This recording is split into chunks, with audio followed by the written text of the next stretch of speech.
I just want to say we're so passionate about classic movies. We're going to expand the conversation. You can see the passion that's in this room. It's thrilling to the core. Put a new spin on some vintage films. It's classic movies and more. Hi, this is Annmarie for Classic Movies and More in Rome, New York for the wonderful Capitolfest, celebrating classic movies all weekend long.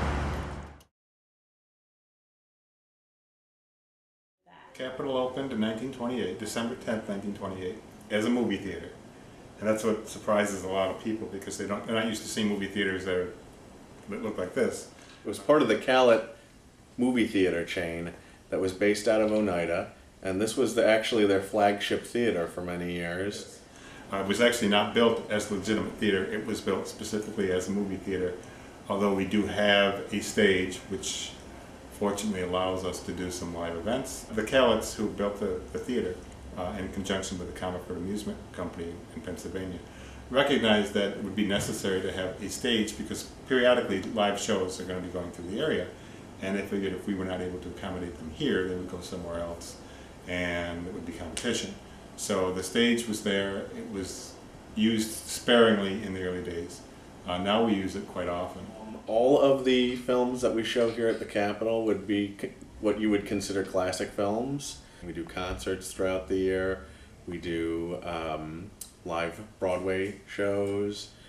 We do a lot of esoteric stuff too that's keeping in similar theme with our classic films and Capitolfest, of course.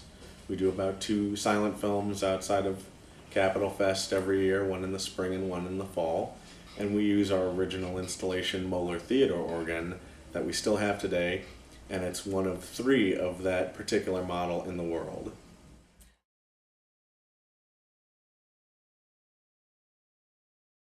Capitolfest is our 3-day film festival. We do it in the second weekend in August.